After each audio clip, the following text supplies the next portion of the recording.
village of Huntingdale in Melbourne, Victoria, lies the home of Davey Pumps. Nestled next to Lucky's Takeaway at number 2 Hargrave Street is the home of this dynamic organisation. At the front of the building lies the administrative block, while at the rear lies the driving force of this organisation, the Davey factory. The Davey factory covers 2 blocks. On the left is the main assembly area, and across the road is the tank shop and machine shop. And here we see the tool room. A little further away in Huntingdale Road, next to the Triple C specialty store, lies the new Davey Leisure Centre.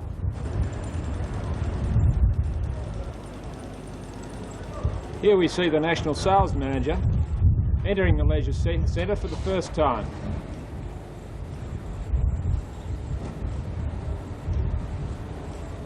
The Triple C specialises in cards, chocolates and candles, while the Leisure Centre is staffed by a pack of hard-working, dedicated employees.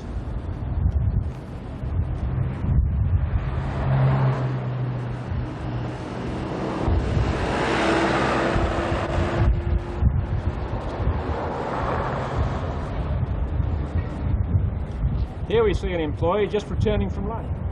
We now return to the main office, where a member of the Davey team will give us a rundown on factory operations.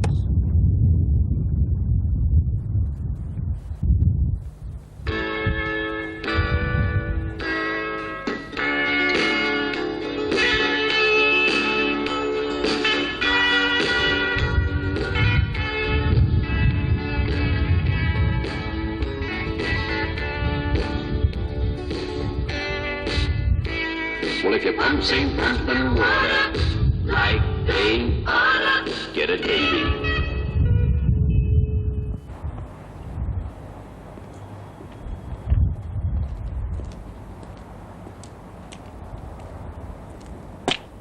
Well, hi there, partners. It's really fun of my old friend, Duck Whistle Bob, to give us a chance to talk to you folks about a little few things that go on in the factory. This year, we thought we'd try and do things a little different, take advantage of this newfangled device called television. I'd like you all to come inside now, and we'll discuss a few factory statistics.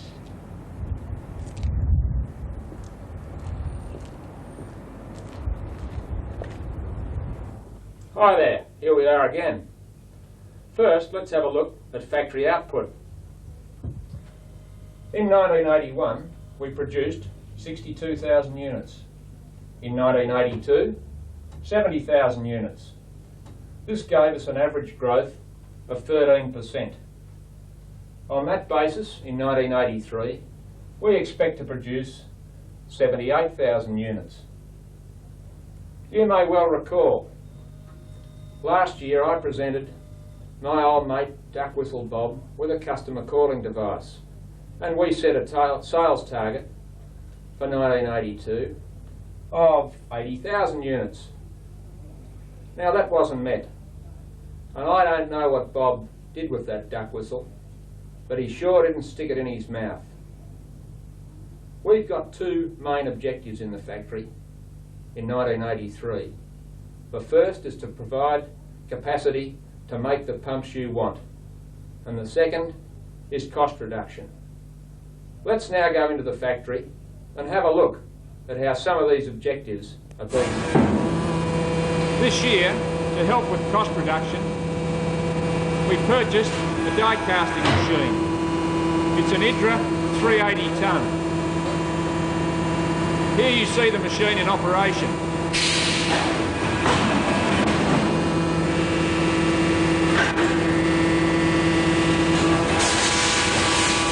The ingots are melted in a pre-melt furnace, transferred to a holding furnace, where an automatic ladle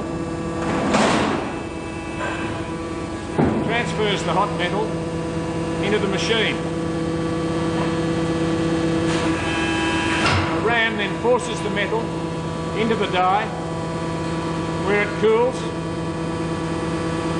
and when the part is set, the die opens and the part is ejected. It is then removed by the operator. The die is sprayed with a release agent and the process is started once again.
Produces up to 90 components an hour from a single die, and we expect that on a two-shift operation it will produce over 100,000 Davey end shields in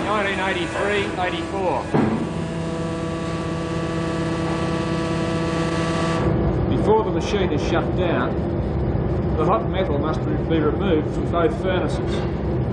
Otherwise, it cools and cracks the furnace linings. Here we see the operator transferring the hot metal into ingot moulds. It is allowed to cool and is reused on the following shift.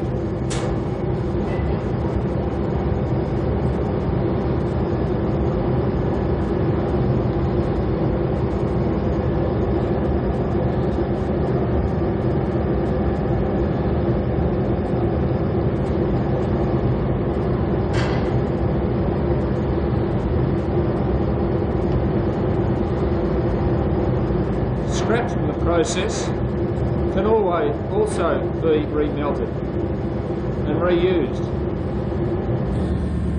When the components first come from the machine, they have excess material from the feeder system which must be removed in a subsequent trimming operation. This is done after the components have been allowed to cool in a basket.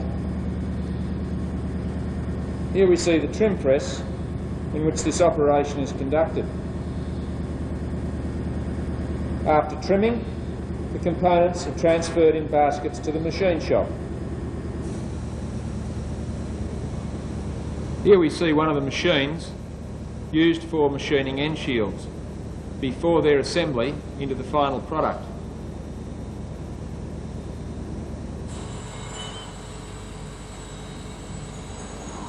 In line with our other objective of providing sufficient capacity to produce the pumps required, we have extended the baked enamel line in the assembly area. This will give us capacity to produce up to 450 pumps a day. Here you see the installation that is being completed in the week of factory shutdown. This enables the work to be done without disrupting factory output.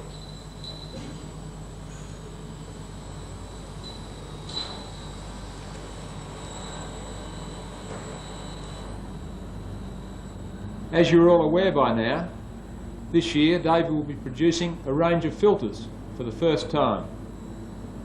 Here you see some of those filters ready for packing.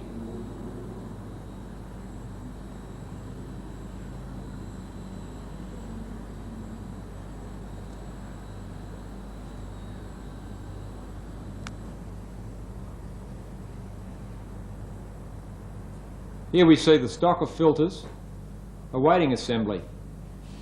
They arrived last week in a 40-foot container.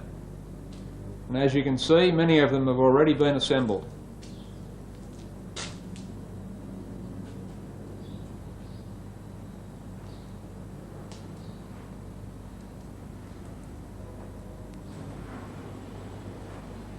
We also have stock of Suzuki engines.